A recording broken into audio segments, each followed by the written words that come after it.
idea of a hot date. After returning from Iraq in 2006, Staff Sergeant Sarah Campbell Hester was looking forward to enjoying a new life. Where are you going? Newly married to a soldier who had also just returned from war. He was just funny. He was the ultimate prankster, very solid with the unit. But secretly, her husband was a man in crisis, unable to readjust to life after war. I mean, Iraq changed him. He came back kind of an angry man. 1 month after their wedding, 34-year-old Richard Hester committed suicide. I always sympathized with him, and empathized, I guess would be the word, and understood, and I never blamed him. And now I'm like, you left 2 little girls without a dad, you left me with a mess to deal with. Why would you do this? It's a question the Army is struggling to answer as well. The Army suicide rate is now double the national average.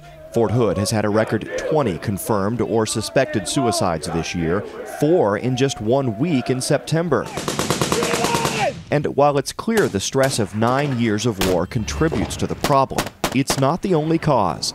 At Fort Hood, the majority of the victims had never been in combat or served only 1 tour, and none were connected to the mass shooting of soldiers here 1 year ago.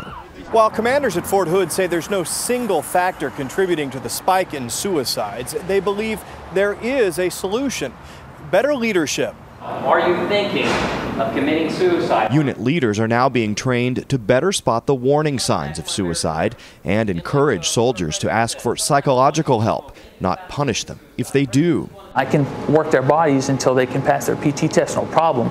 Now they're giving me the tools I need to be able to take care of their mental well-being. For Sarah Campbell Hester, help came too late to save her husband. But the Army is hoping by bringing the problem to light, other soldiers won't die alone in the dark.